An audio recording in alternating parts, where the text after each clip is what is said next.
Welcome to the Pro Design Builder podcast, the show where professionals and entrepreneurs share their stories, strategies, and secrets to living a beautiful life. I'm Sam, your host, as we dive deep into the world of life experiences and entrepreneurship. Like always, I would like to thank our sponsor for today, the Pro Design Builder, which is a coaching and consulting firm for real estate investors that want to build their first spec home or multifamily project. The Pro Design Builder is not just about building a business, it's about building a vision and building a life by design. As you guys know, my heart is really deep into foster care. It's near and dear to my heart. I've had a number of kids through my home. I've adopted 2 kids. I'm currently fostering 1. And the mission is never over in foster care. So if you ever feel led to give to our initiative, there'll be a link in the Patreon. Feel free to give at any time. So some of the things that we support and some of the things that we are supported with as a foster family. We're attached to what's called a FAM team. The FAM team supports us in many ways. Sometimes it's, twice a month, it's bringing a meal. And it's very helpful for me as the primary cook in the home to not have to worry about all the things that go into preparing a meal. You know how stressful that is. And having that break off, I can spend that more quality time with family. The other thing that is supported is an additional date night, which keeps the family unit strong. And the thing about foster care, what brings the most value to children is having a strong marriage and having a strong unit. So these are the types of things that we hope to support. Also, we hope to purchase beds and cribs for foster and adoptive parents when they make those transitions. These are all things that we are currently supporting. And if you feel led to give, the link will be in the Patreon. Right? So without further ado, I would like to introduce our guest. Anne Marie Thrives is a coach, trainer, speaker, and best-selling author. For over 40 years, she has been empowering women and entrepreneurs towards confidence, well-being, and purpose by helping them from the inside out. Having suffered a spinal and traumatic brain injury, one of her life's quests was to learn how the brain functions affects the body's behavior and lives. So just want to say thank you, Anne, for coming on the show. Thank you for having me. I appreciate being here. So we always like to, when we have people on the show, we always like to start at the beginning. So I'd like to ask you, what were you like as a kid? And then were there early signs of your path? So I was born in Italy. And when I was 7, my parents moved us here to the U.S. My grandfather's family came earlier, and they went back and forth, but they decided they wanted to be here, so we came. And it was a fun adventure, but it was also very difficult because you're in a whole new culture. You don't know the language. You're being thrown in school.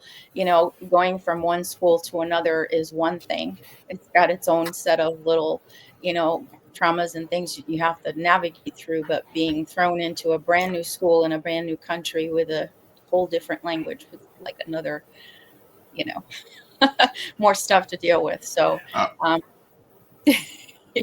No, I yeah. completely agree with you because that was my experience. Coming from a third world country to the U.S., there was a lot of things that are significantly different, and that adjustment period was, to say the least, the roughest period of my life. So I get some of the, I fully understand your perspective. Yeah.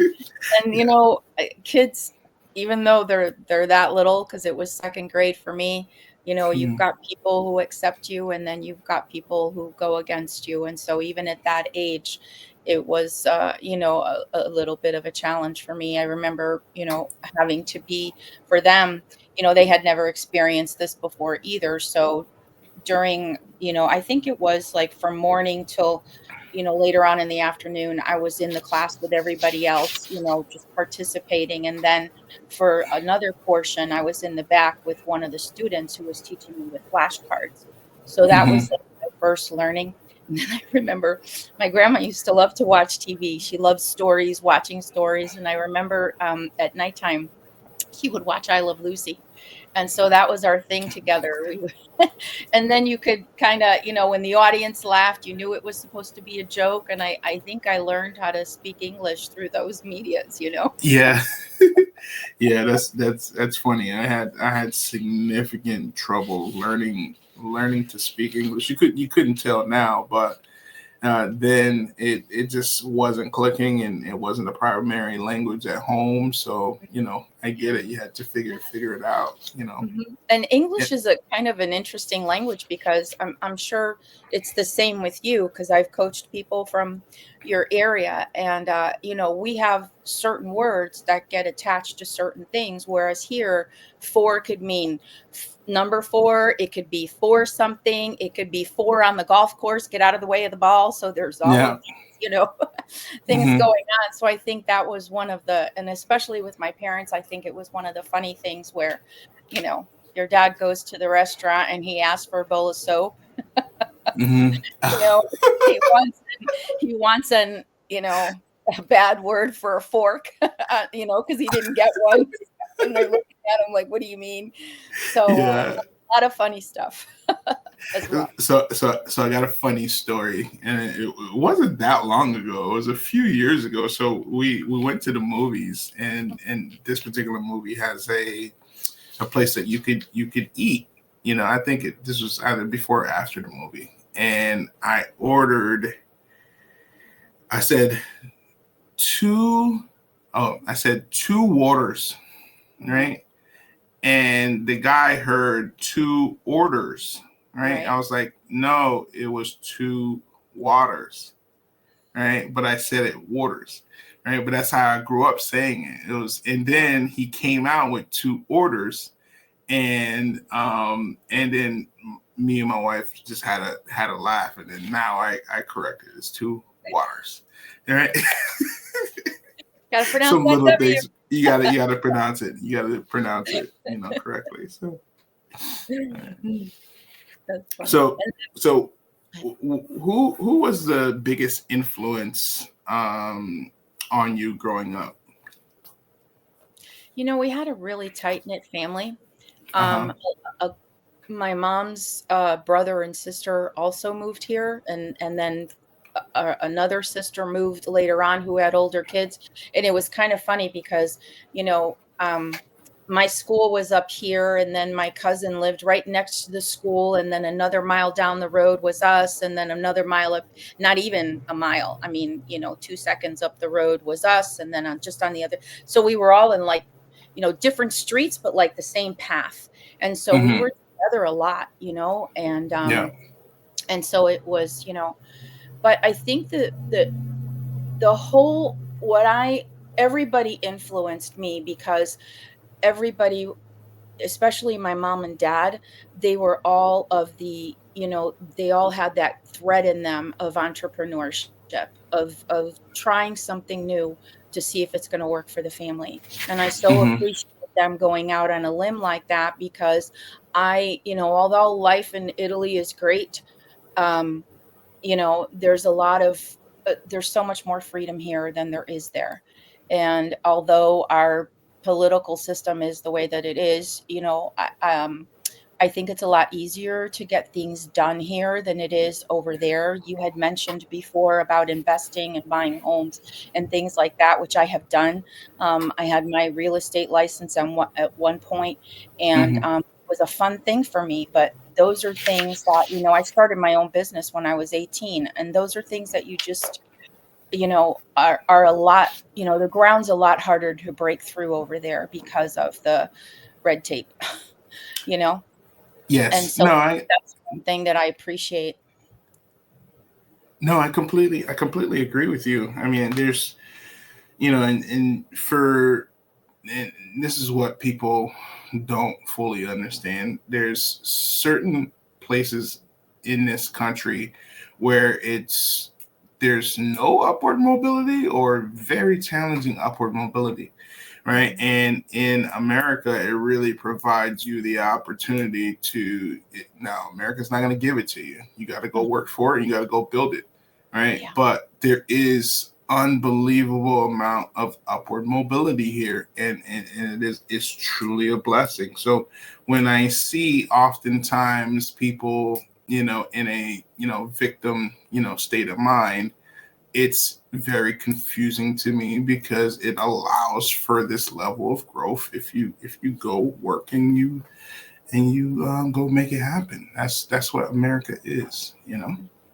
And I think, too, since COVID, um, a lot of those excuses don't really apply so much anymore. I mean, I know that there's people that are going through dire things and maybe don't have finances or whatever, but with this whole online system breaking open, right?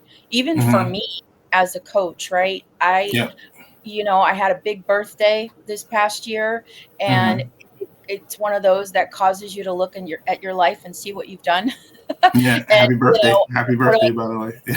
I what am I Yeah. gonna do with the rest of it? What are things Yeah, that I exactly. Yeah. that Where I does it want go to from here? do, Yeah. right? And so one of the things that came to my heart was I always wanted a degree in in some form of biblical, you know, with some sort of a biblical background or foundation, because I wanted to add that to, how I coach and have it be an availability to coach on a better, because some things just, don't get healed without the word, in my opinion. So anyway, I completely so agree with you. yeah, and I feel that there's more tools that come with the word of God to help us get out, because there's nowhere out there that gives you hope like that and gives you peace like that, right in the middle of, for instance, me, cancer, debilitating accidents and things like that. My source was God. And Yeah. so to have these opportunities to go online and not be in a classroom where I can't sit for a long period of time, or because Mm-hmm. of brain injury, I have to take things in certain increments.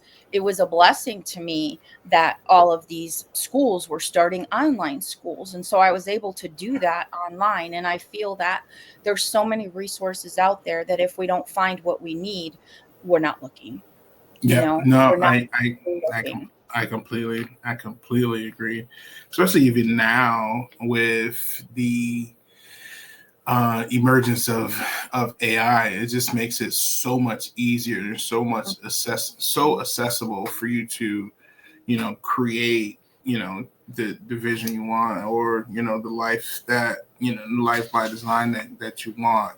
Yeah. If you go and you do the work, Mhm. that's that's the Exactly. secret. That's the secret 'Cause sauce, right? how And much fun that's how you much said fun would what? it have been for me to have a cell phone with Google Translate while the little kids were talking to me, I you know, know right? For sure. Yeah, it would have helped. what It I would have mean? been very helpful. Yeah, you would have known exactly what was going on, right? Yeah. So, yeah. No, but it's emerging of the times, which I Yeah. love. I love to see it, but Mhm. you can't be stuck and you can't be held back. You got to continue to push forward. You got to continue to adjust, and that's what kind of life has shown me the most. Mhm. And in that adjustment, you find growth, right? Mhm. So Yeah, and when I watched, both my mom and dad were really entrepreneurs. My dad was a owner operator of his own truck. He didn't want to work for anybody. When he yeah. first came here, he joined the group of everybody that was going to work at the factory. But then after a while, it was like, I don't want to be behind closed doors, 14 hours a day with somebody telling me what to do in a toxic environment, because of the place Mm, where he lived, not just, yeah. relationally toxic, but also, physically toxic Physically, because of yeah. what they were doing, you know, Hmm. and watching him, find the resources, ask for help to get his own truck, to get out there, you know, getting whatever he could so he could pay it off quickly, so he wouldn't, be in debt to any one person or bank or whoever. I just watched him, just do these things, and they're like my little entrepreneurial immigrant heroes, as my Yeah, mom no, no. Yeah, my I mom went to school for what do you call it? To be a seamstress in Rome. And then eventually, once we had grown older and could take care of ourselves and whatever, she started sewing for people that needed wedding dresses or gowns or whatever. And she was very talented. So I just that those are the people that I got my spirit from, you know. fantastic. I have a similar story. So my dad, I would just watch him, function and operate. And I just remember talking to my brother one time, and I said to him, I was like, "How does he know how to do this stuff? He doesn't even know the language." Right? But that was him. He just figured things out. And we all kind of have this thing where we get whatever it is, we get really good very quickly. But we're kind of always paying attention and know that it comes in steps, and if you do it, it'll happen, right? And similar to you, my mom is a seamstress, very talented, and I seen her, run her business through the house, and she had this big industrial sewing machine in the corner, and after work of being a seamstress, she'll come home and then she'll do her own private projects with gowns and outfits for people. People come over and she'll measure them and be spot on. It was it was beautiful to watch, So, but that does definitely leaves a imprint on you for being a future entrepreneur. Yeah, it Yeah. does. So yeah, so all of these experiences definitely add value and create these lessons that are birthed later. Mhm. And Mhm. there's hardly ever any I can'ts because the I can'ts have to be followed with a why. And when you break down the whys, there's really no why. Mhm.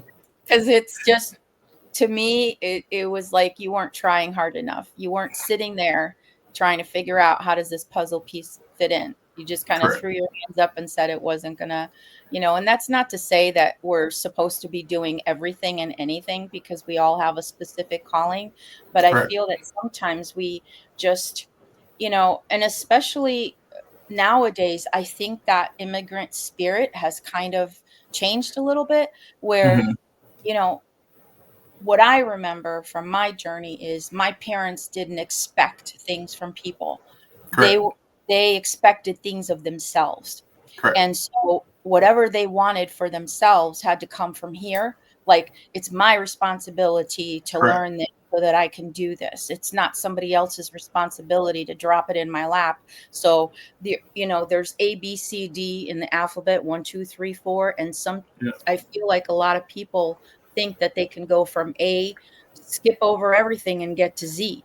And that's No. not how you learn, that's not how you grow, and that's not how you continue to breed success because No. those lessons weren't learned in between.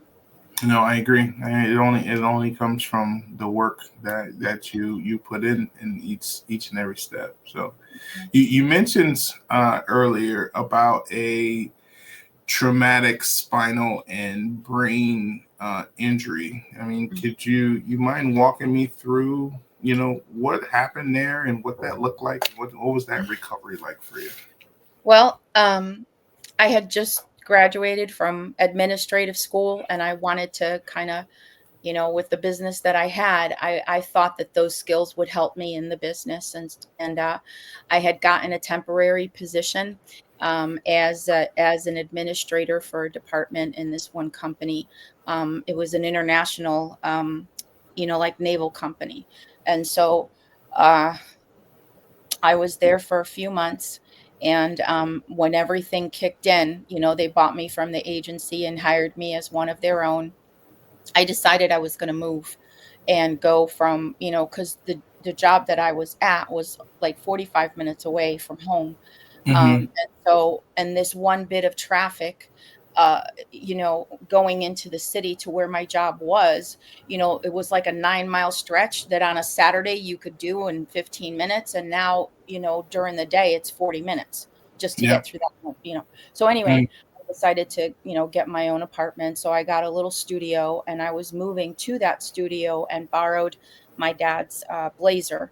And Mm-hmm. as I was traveling to move my things, um, one of the wheels fell off. Long story short, I went all over the highway, and ended up on an embankment, hit a tree, and flipped over on the side. And that's how I got the injuries. Oh, And wow. when they took me to the hospital, it was early in the morning because I'm a morning person, and I had to go to the bathroom so bad. And I said to the nurse, I gotta go. And you know God brings people into our lives, and uses them in ways to help us, Hmm. and I remember that they were getting ready to release me, and my brother walked in just at the time that this doctor told me, you're good to go. Get off the table. I mean, mind you, they had no X-rays done or anything like that. And Oh, wow. my brother happened to walk in, and just as I was getting ready to move, because I could do this, and Hmm. I'm coherent, right? But Yeah, yeah, adrenaline, yeah. I'm on adrenaline too, right? Correct, correct, So correct. when I looked at him, you know, I could see the fear in his face and looking at the fear in my face, Oh, wow. and being Italian, he's like, you get the heck out of here, get somebody else in here. If my sister, I know Oh, my sister, oh, and she wow. doesn't make that face just for nothing. Oh, So wow. tired, get out, get somebody else in here. So somebody else, Hmm. and they wheeled me out and they took x-rays. And when they took the x-rays, both of the doctors came in, and he apologized to me for not doing his job. Oh, And what they wow. found was that there was a break in the spine that had, so here's your vertebrae and here's your spinal cord, and it had Hmm. broken like this. So it's like an eighth of an inch from severing the spine. And if Oh, it wow. yeah, and it was a clean break straight across. But any type of movement later we Could learned have, could could have have, snapped it. yeah, snapped So it. Yeah. I said I had to go to the bathroom. I remember the nurse putting her hand on my shoulder and telling me, "Honey, you can't make any movements at all. Get up off the table, turn to the side, don't do anything because you'll be you're paralyzed for life. And any movements at all right now until we know what's going on could Yeah. that happen." So I was Wow. just okay. So, but the people that were in the hospital, and the people came to visit me that day, and I was like, I wasn't really feeling anything until, like my brain was all alert. I could move my body, but I was Hmm. there. People were coming, and I remember when the shifting of the nurses, came with the change of shifts. Um, the one that was taking me through the night, she was so, I'm a planner. I like to, write things down, the order they should go in, how Hmm. best strategy right now. I've had that since I was a kid. And later Yep. on in life, my dad ended up being a prevent, because when you drive in Italy, you have to practically be a mechanic because there's no AAA in the Hmm. 50s, right? You Yeah. have to fix the truck yourself. Yeah. And Yeah. so he's always been a preventative person. Same thing with my mom to a certain degree, but more him, from what from going back and thinking of memories of him. And so that was me. That was ingrained in me. And so how can I prevent this from happening or getting worse was always my thing. Not in a bad way, but more of I love to figure things out kind of thing. And Correct. so it was so neat that she took the time to say, hey, my name is so and so, and I'm going to be your nurse for the night. And then she said to me, this is what's going to happen. You're on adrenaline right now. You've been on it all day, and I'm surprised how long you've been on it based on talking to the other nurses. And so Hmm. what I want you to think about is that this adrenaline feel is going to go away, and you're going to feel that pain, and Yeah. this is going to happen, and that's going to happen, and your body's going to do this and your body's going to do that. But then she said, but I'm right here. Here's the button. I'm going to put it close to your Hmm. hand, and if you feel any of those things, just hit it and I'll come running. And Hmm. so that was like, wow, so I know what's going to happen now. I know he's going Hmm. to be able to take care of me. And then it was Yeah. just months of getting back to that, you know, thinking process, walking process. And it was a long process. It took Hmm. quite a few months. And the brain thing still happens. I can look at something and get confused and have to walk away and come back. Um, Hmm. just little things like that, but I'm not going to let it get me down. I never did, you know, um, Yeah.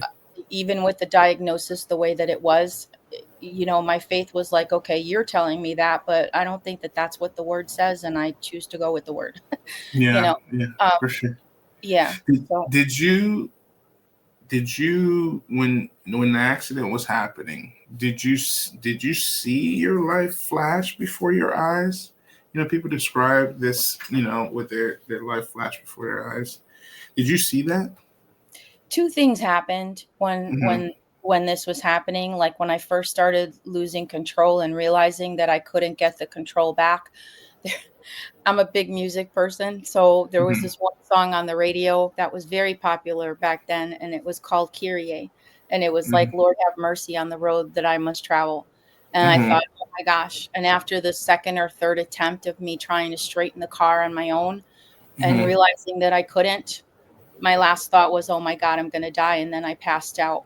And when I woke up, um, same thing. I just believe that there's certain things that happen when things happen that even though they're happening, you're being protected Yeah. because I wasn't wearing my seatbelt.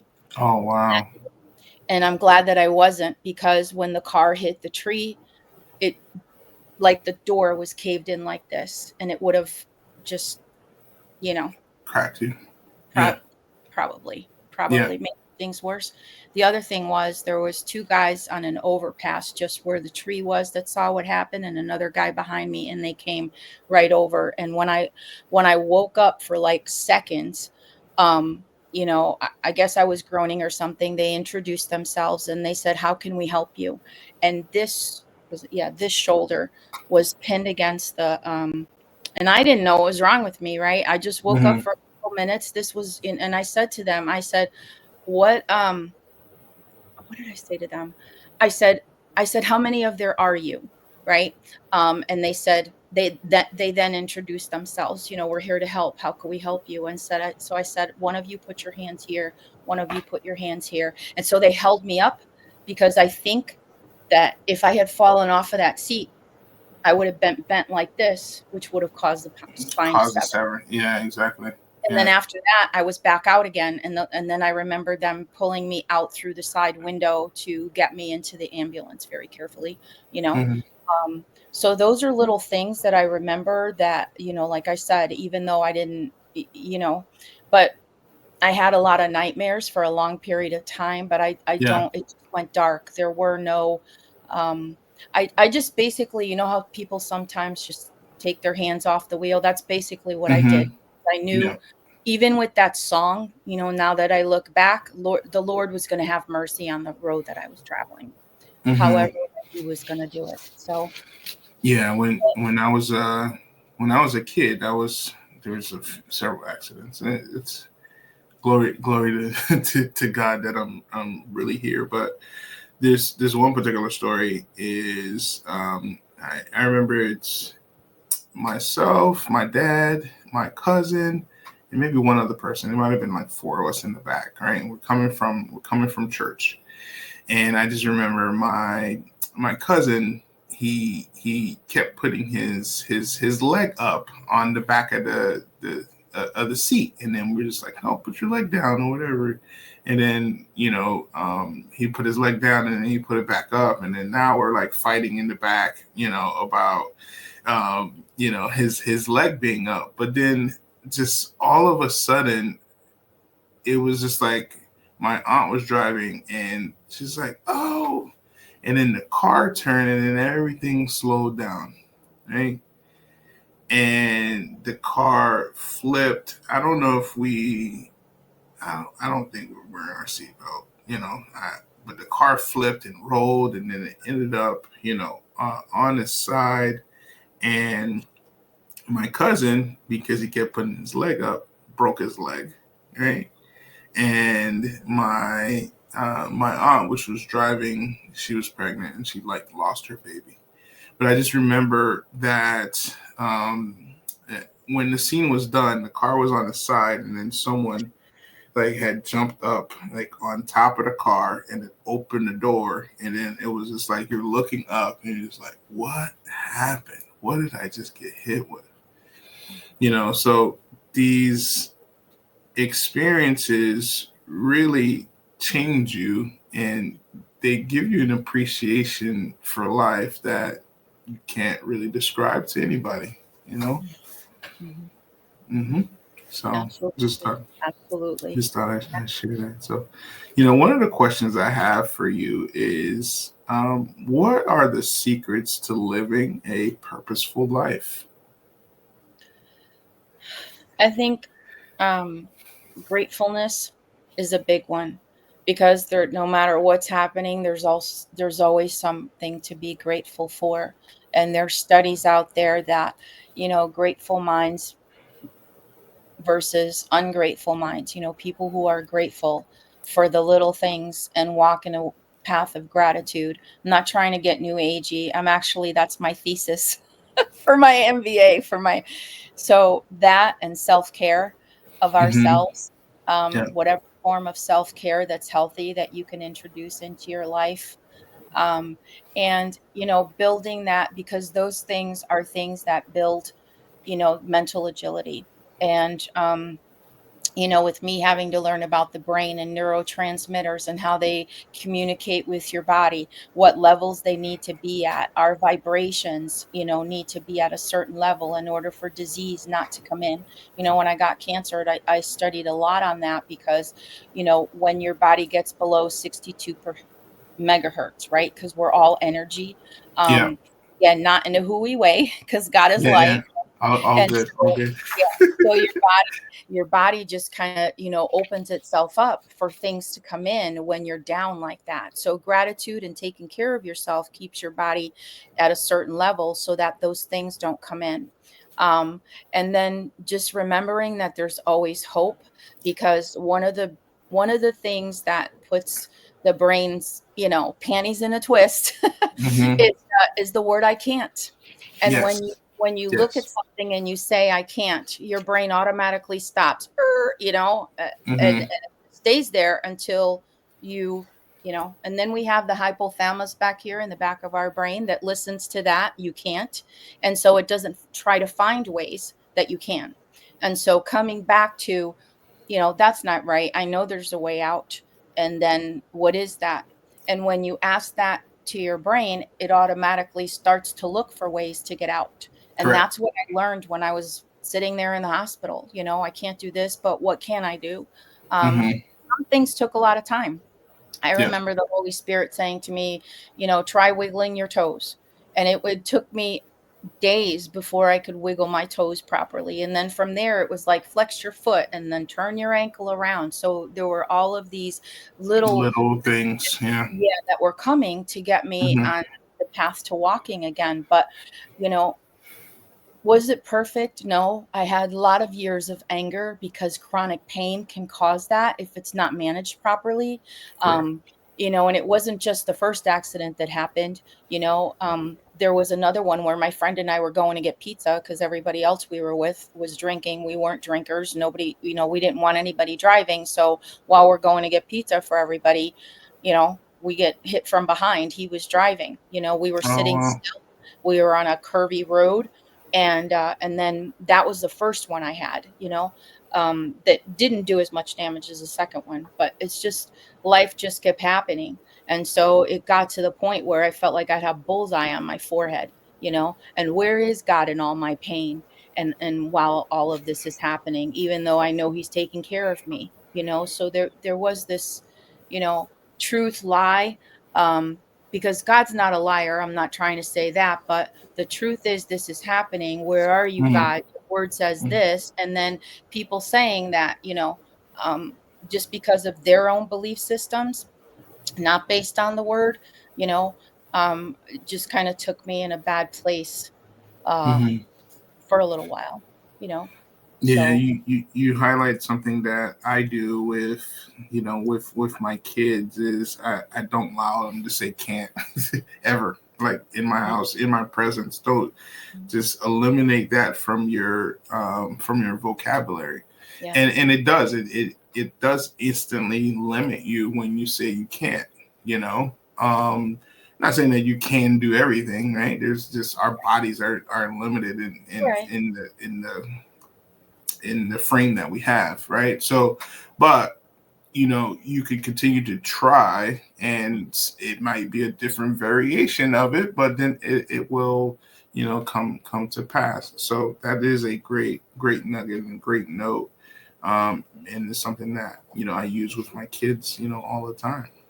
And then looking at, I actually have a couple of free resources on my website, and one of them is, 10 vital keys to go from surviving to thriving.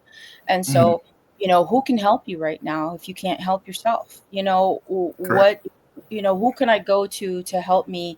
What books can I read? Because back then the internet wasn't what it was, what it is right now. But what can I read? Where can I go to find information on how the brain works? How can I get myself out of this? And TBIs weren't as concussion was a big thing, but we really didn't learn about TBIs until later on in the game, as far as I'm concerned. But whatever I could learn that I could get my hands on to help me out of that situation, that's what I tried doing.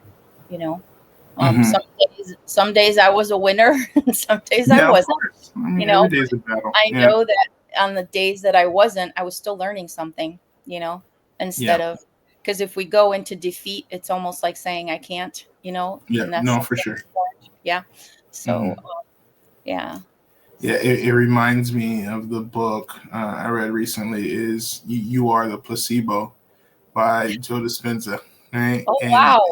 yeah, it just talks about how, certain people were giving a placebo, but because they thought that they got this, they instantly gotten better. And then your mind has been able to kind of, produce this effect in you. And, it's so true. And reframing, reshaping the way that you think and see certain things will definitely help you. So, you're definitely on the right track there. So, how have you overcome your physical and mental limitations?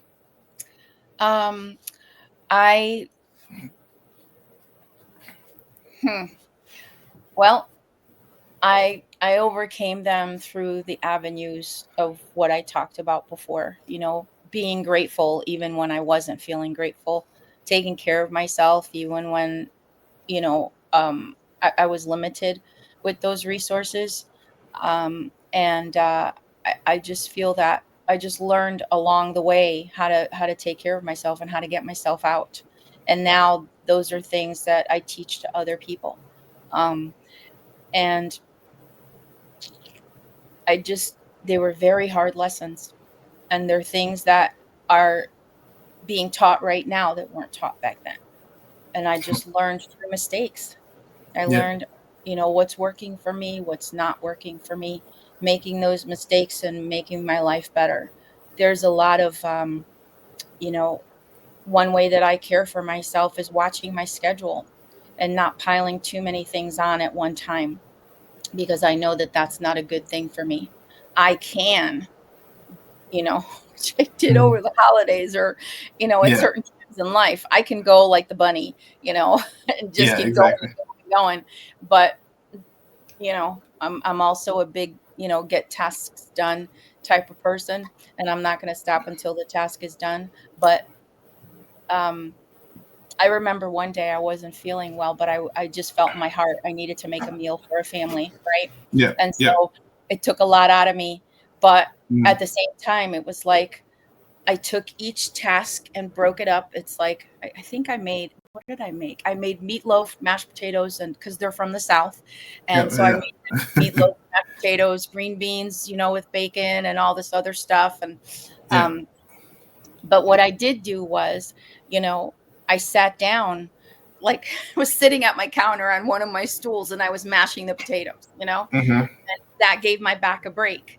Yeah. And so little things that you can do for yourself while you're doing the tasks, even walking away for like 10 or 15 minutes, laying down on the Hmm. couch, listening to music, closing my eyes so that I could refuel. It doesn't take much for me. Some days it does, some days it doesn't. But I just kind of roll with that.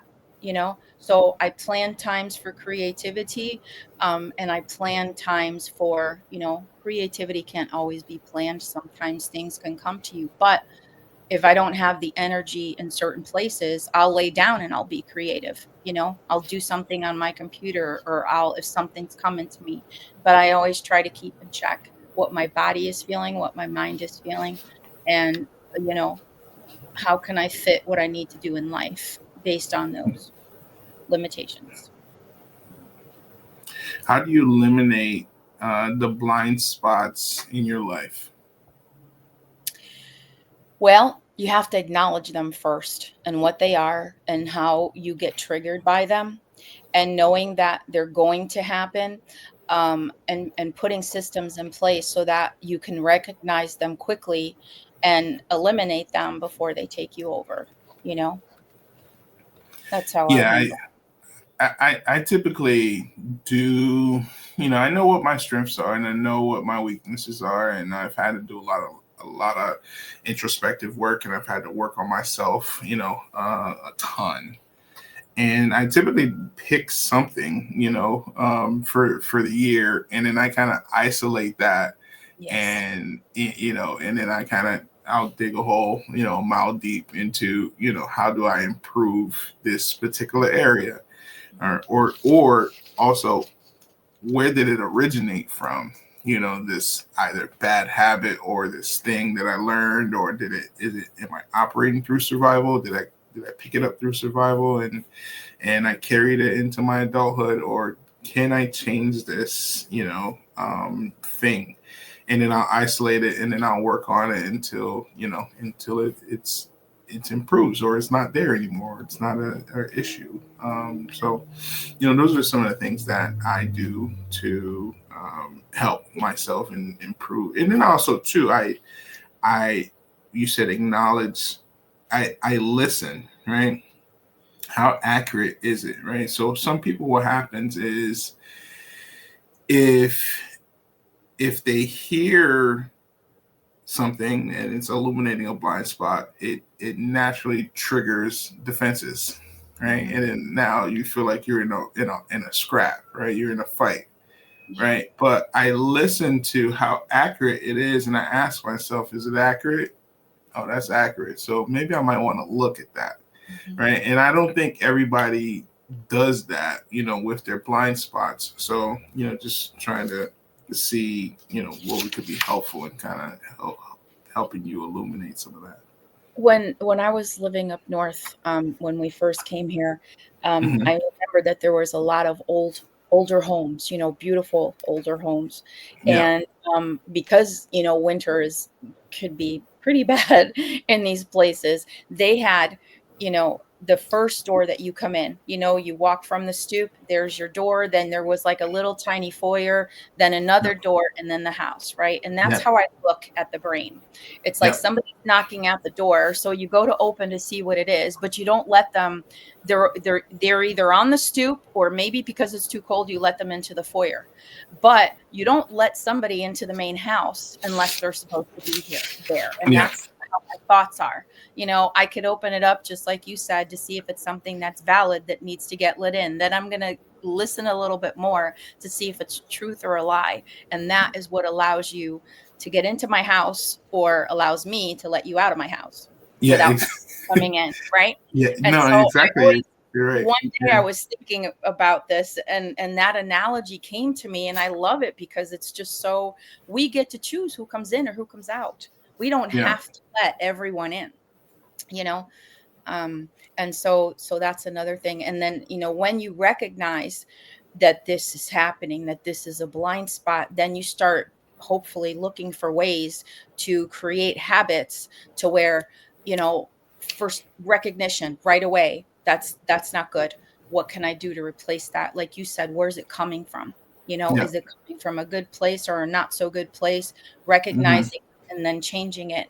And those habits are the things that I put into place, so that, I mean, for instance, um, in most of my books, I talk about, well, a couple of them, but I talk about SAD, right, which is the seasonal disorder, because we don't have a lot of sunshine. And Yeah. so we've had a lot of cloudy days where I am right now. And I made sure that I started, taking some extra vitamin D during this time, because although I love cloudy days, because when it's always sunny, you feel like you always have to be on, um, I'm and not it complaining in South Florida. yeah, Yes, right. exactly. And Yeah. and so you put your little blankie on, and I'm there with my pad, and I'm because I'm working on different things, and Yeah. I don't want my brain to. I just use those down opportunities for me, even if I just type something that's not relevant right now, maybe, or whatever thought comes in. I mean, not in a bad way, but if I think of something, I just want to write it down so I don't forget it later. Yeah. And so, remembering to take that, because of the traumatic brain injury, I may have written something and then it'll just completely come out, until I get reminded of it again. So it was like, oh yeah, sad. I need to start taking some vitamin D so that I don't fall into, a depression that could keep me under my blankie for a few more days or Mhm. hours, you know. Yeah. So that's how, for me, that's how I get rid of them. Okay. So you've written several books. What are your books about? The first one is about Esther. She's kind of like a heroine for me because she took an impossible situation, took time out to seek God, and found the answer that she needed, not only for herself, but for her people. And I Yeah. also care about, her life and her, because it's all about self-care too. Yeah. While she was waiting to go see the king. So being a cosmetologist and, into all of these creams, lotions, oils, whatever it is, Yeah. I just thought that story was always amazing. But how she saved her people. So there's two aspects there. So I you know, took those and made them into a book and introduced some of the things that I learned through the Bible study. The second one is 31 Days to a Stable Christmas. And it's all about, you know, like managing blind spots, managing the stresses that we come to at Christmas time that is more heightened than others, because Christmas isn't always fun for everyone. And Correct. if it was fun last year, there might be a chance that it may not be fun this year, you Yeah. know, because of all of the family dynamics, people around you, the way they drive, whatever it is. Yeah. Um, yeah. So, and The, then the third one was after my brother passed. It was, after COVID. He passed during COVID, and I just had a really hard time it's about addiction, and mhm. it's about just finding your place again and recovering what was lost, because you may have lost someone in your life, but there were a lot of losses for a lot of things during COVID. Some of us lost ourselves for a while, right? Because Yeah. our life as we knew it was over. And Correct. so, it's just coming back to, or, you know, all of my books were written during COVID. During And COVID. yeah, they were experiences in life that may have happened before, but they're coming out now. And Mhm. that's why I say I think that, COVID brought out a lot of things in people. I choose to look at the good that it brought out instead of the bad. So Yeah. those are the three books that I wrote. So So how does someone? What practices have you developed that aided you in lasting transformation? building habits. Building habits. Yeah, building habits to stay steady, you know, sleep, getting up at the same time every day, making sure I worked out to the point where, there were days I didn't want to. So it was like, the first step is, well, just get up and go pee and then figure it out after that. But while already having in my home gym all of my stuff there, my sneakers, my clothes, my everything was there, so that I didn't have any excuses of, well, I got to get my sneakers and I got to get my water and I have to get this and I have to get that. And that's going to take another 20 minutes, but just always having it in place so that it's there. So I'm not creating excuses for myself to not do it.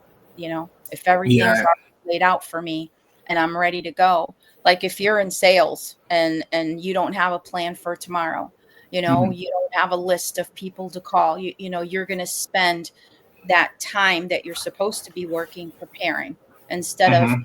preparing so that you could hit the ground running when you get on the phone, is going to be better for you than preparing, how they say in the South, I'm fixing to, you know.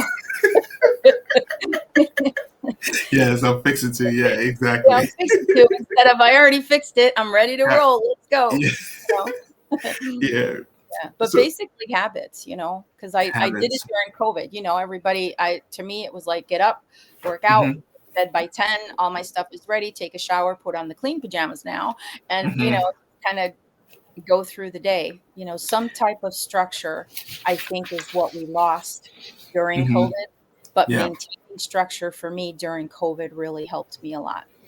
Yeah, I did a habit audit, for myself, walking into 2025, and there was two habit audits that went to the top of the list. One was my calendar, scheduling everything. Right, I've been getting better through the years of using a calendar versus not. But making that like one of the most important things, right? Because if you Yeah. schedule it, it gets done, right? Yeah. If I put it on my calendar, for me, it's pretty much almost like 90 something percent chance it's gonna happen, right? Well, it's the same So thing with goals. If they're yeah, not same thing with written those.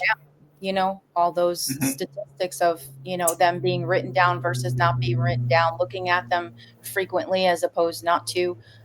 So there's all of those steps, you know, to your habits that you want to do for the day. But kudos on the calendar Yeah.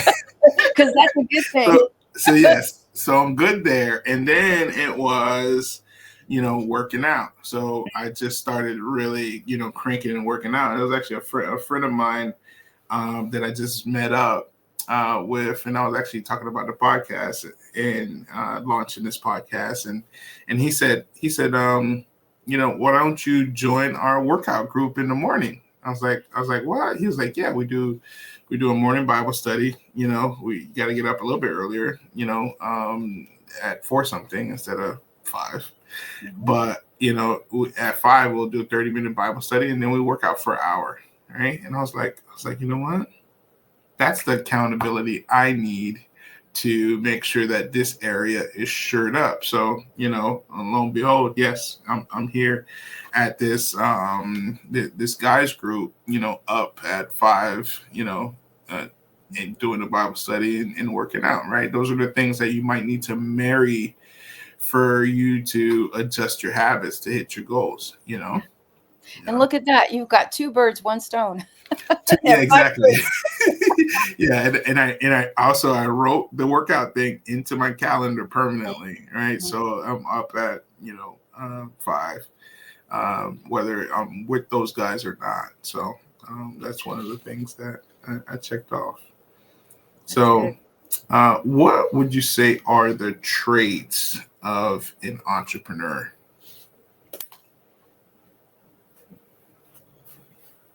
Willingness, I think, is the biggest trait because you people are able, but not everybody's willing, right? Mm-hmm. So you have to be willing to be able to make sacrifices to get you to where you want to go, and you have to be willing to pull yourself out of a pit because pits do happen in business, right? Correct. So Correct. you can either let the dirt come on top of you or you could fight the dirt and jump over it, right? That's the best way to describe it. You sound like a real entrepreneur, right? Yeah. Yeah. So one of the a helpful book that I read years ago was John Maxwell's Failing Forward, you know, Hmm. where it was okay to make because my personality type for the longest time was mistakes are failure. Now you're a failure. Everything's a failure. Just put your pillow over your head and forget about it. And one of the things that I learned is that failure is part of the learning process that teaches Absolutely. you how to become better. Correct. And so, Correct. Correct. but if I'm not, everybody's able to be an entrepreneur. Well, Hmm. you may be, part of an entrepreneur's process or, you know, whatever it is, you have a role in your life, but um, everyone's able, in my opinion, but not everyone's willing to go to the top. Some are happy Correct. at the 2%. Good for you. That's great. But being willing to take responsibility of creating a life for yourself that no one Correct. can take away from you, Correct. you Correct. know. Correct. And Yeah. even when sickness and disease comes, which it Hmm. has for me, having the grit to pivot Yeah. because if we stay stuck too long in one place, then that fear, that doubt, you're opening up yourself to, to go down a different path. And so just being willing to continue um, to create that path for yourself, you know. Yeah.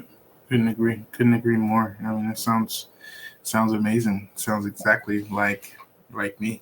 Yes, it You does. know, yes. So, um, one of the questions that we always like to end with is what are your biggest lessons learned from life and in business? It's never over, even when it looks like it's over and there's no hope.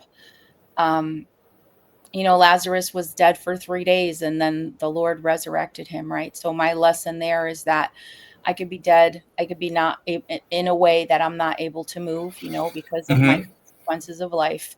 But Yeah. there's always a way out. There's always a way to pivot. There's always a way to, you know, when I had cancer, um, it was a new reality for me, and then COVID came right on the heels of that. My dad passed away, right before I got diagnosed. And so it was like from one grief to another grief to another grief. Now we got, Mm-hmm. but Yeah. now I have a whole new business that's kind of like a stepping stone from my other business. And I'm seeing how God has taken everything in my life and just woven it through my faith in him. You know, Mm-hmm. the word Yeah. says that we're not without hope in the world. Yeah. So how can I hope right now to get me out? Yeah. You know? And so Yeah. there's always a place to go. Meaning Mm. if we take the time to listen, we take the time to pray, we take the time to step back instead of getting in a tizzy and getting totally unhopeful. There's always a way that this ugly thing right here can turn into something beautiful. And it's during Yeah. those times where true change comes in Yeah. ourselves, in our businesses, and other things. Yeah. I completely agree. How can people get in contact with you if they? Everything's on my website, we Okay. thrive at life.com. There's free resources there. My programs are there. My books are there. Everything is pretty much there.